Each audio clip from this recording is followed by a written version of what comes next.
To go and explore the northwest region of Vietnam, we can absolutely make stops along the way. For example, here, we'll make a short stop of 10 or 15 minutes, and here we can really have many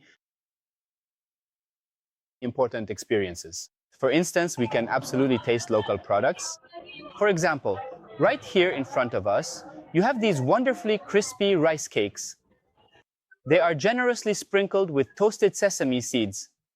And then over there is some crunchy popcorn, along with many other delicious things as well. Peanut nougat and also the rice cakes. So there are plenty of things here. And besides that, we can also find other local products. Let me take you over here to see what it's like.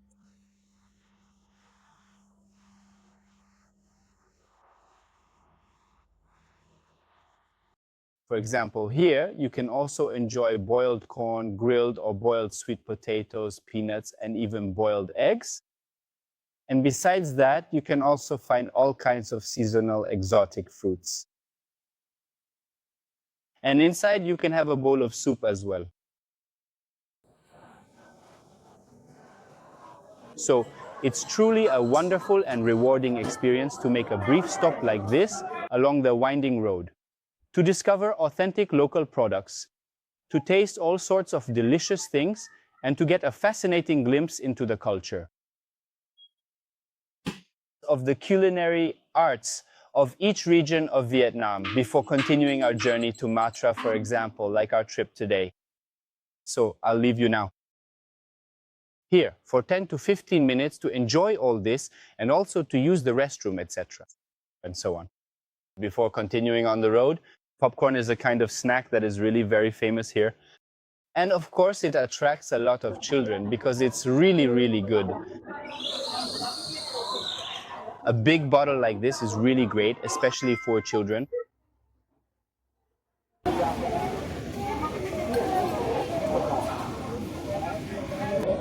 There's a product you've never seen before. It's all of this here. Do you know what this is? These are water pipes. Water pipes that have been made from bamboo and then plated with bronze. And here it's for smoking tobacco. So you put water inside and then the tobacco goes here. And then like this, you suck. It's a kind of drug for us, but there you go. But you can very well see also the gentleman who just finished smoking. So I can do it like this so you can get started.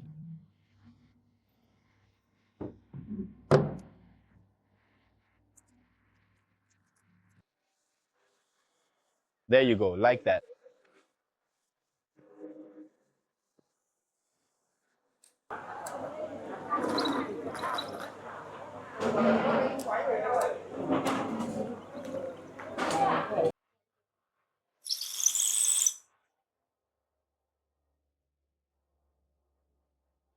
That's good.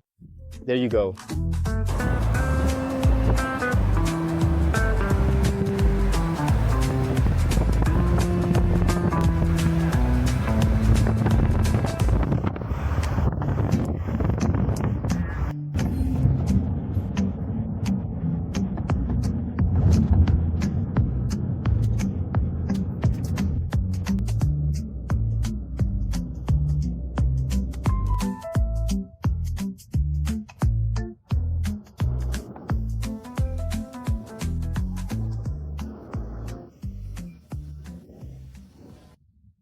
After making a long journey of almost 300 kilometers from Pianoy, we have already arrived in Bac Ha.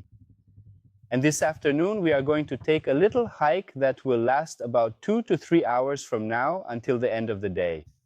So the site looked like this. We are in a valley between the mountains, which had a lot of greenery. So we're going to start our walk now, please.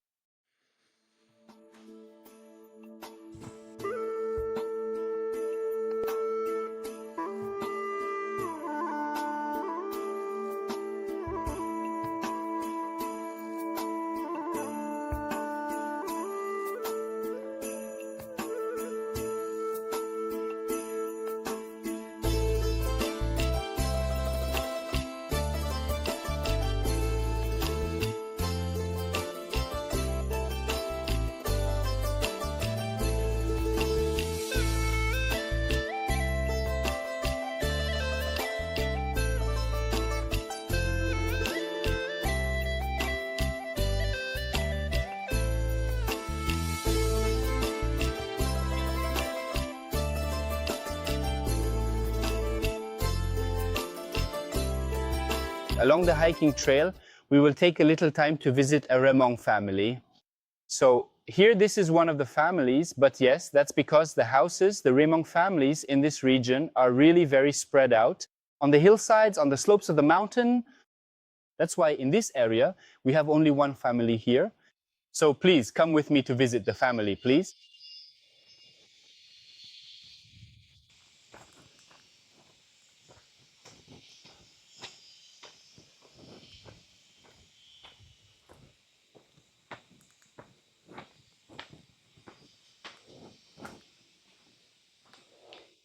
And here, this is truly typical architecture. Of the people from this region, these are Hmong, with all sorts of things placed here, right at the entrance of the house. And then the houses have been like this for a long time. They're very, very small. Like this, you see here, with wooden walls, and then with a roof made of fiber or cement. There you go. There aren't many people at home, so maybe they are. Maybe out working in the fields, that's why they've put a padlock here. Otherwise, in the main part, you have a very unique house here, because there, with the wall made of rammed earth, that's how it is. It's clay soil. And right next to it, you can clearly see, you can also see, here there's an agricultural machine, so this is a kind of rice thresher.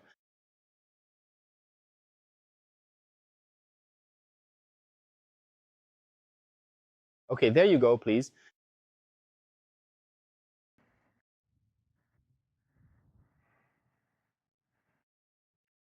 The entrance is really very small, but once you're inside, you have a large courtyard here. And then they've put up this kind of thing. It's obviously to protect themselves from the sun. And then, besides that, with the concrete courtyard like this, you can easily lay out agricultural products to dry, for example, rice or corn. And other things as well, they can dry a lot of things on the concrete courtyard like this. And also, so here is the entrance. And in front of each door of the main house, there are always all these things like that. These are, according to the Hmong, meant to prevent evil spirits from entering the house. And this here as well, and this too. And the wall is made of wood, of course. But in this region, as you have already seen, there are a lot of fir trees. That's why this wood here is a kind of fir wood from this region.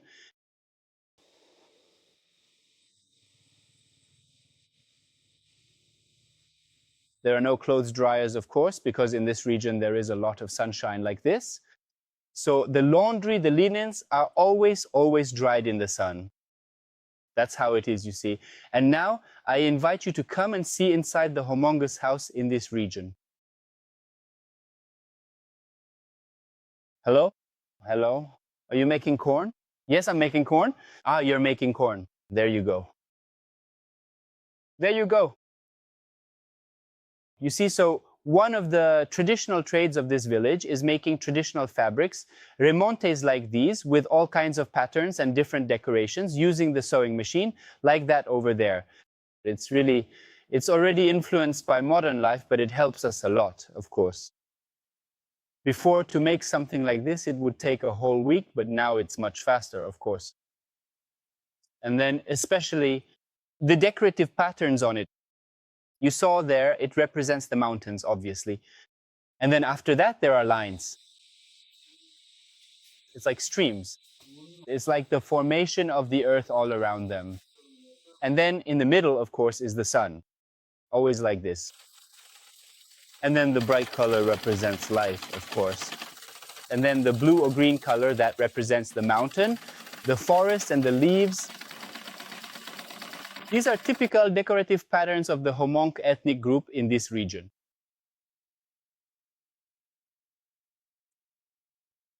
Come inside the house. There is a very solemn area where we never put just anything, for example. So here, this is the solemn area. You see, it's because, as you noticed here, there are leaves stuck on it. And on top of that, as you saw, there are rooster feathers. And here, these are traces of rooster blood placed on it. So here, the Hmong people in this region or in other regions of the Hokkay province have long had the festival or the ceremony of sacrifice. Long ago, there were sacrifices of human life. But now, they have replaced it with the lives of animals. But around here, especially for the Hmong, the life of a rooster or a hen is considered sacred, used to replace the human life that was once sacrificed. And all of these are ritual ceremonies, really very widespread among the Hmong here, to ask for health, peace, and prosperity for the family, for example. There you have it. This is the solemn part. And then, apart from that, you have the bedrooms. They are separated from the other spaces in the house simply by curtains. And then, apart from that, you have the upper floor. There you go. And the living room with all kinds of family photos, weddings inside. So it's already quite influenced by modern life today.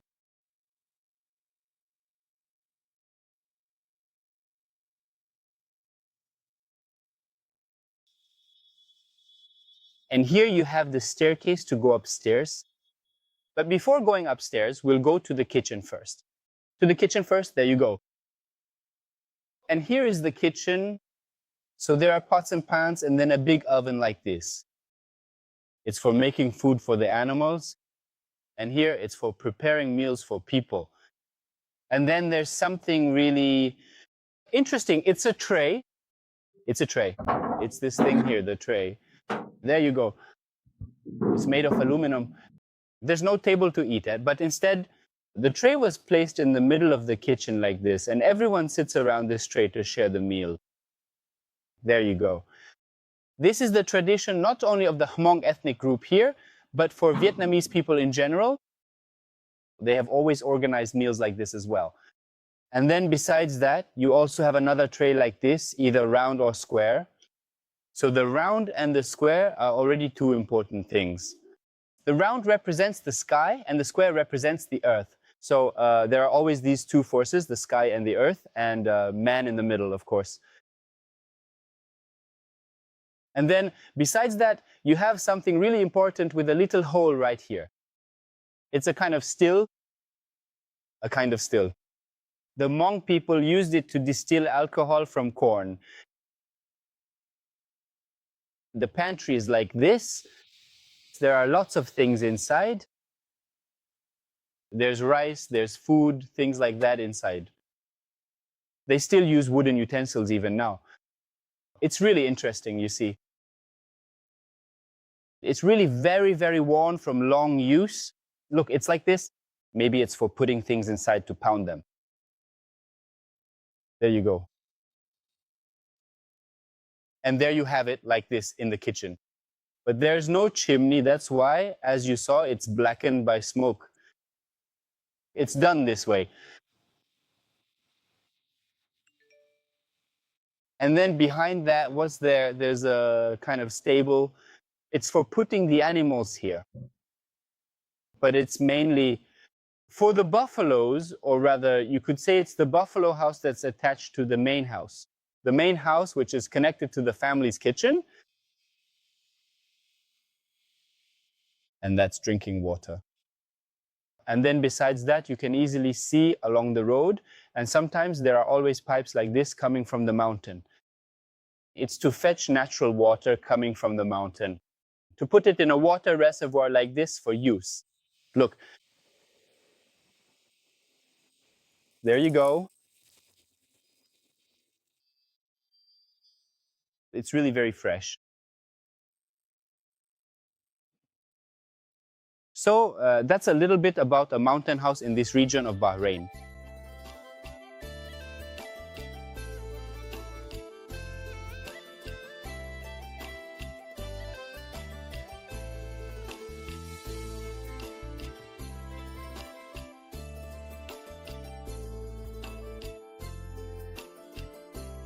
And there you have it. Night is about to fall and we've already finished our hike this afternoon, which was almost 8 kilometers long. And it takes about 3 hours. So towards the end of the day, we find ourselves once again at the homestay, where we'll spend the night here before starting again to discover more things in this region. So for tomorrow, you will obviously have yet another thing to discover. For today, we'll end here. There you go. Please come in with me.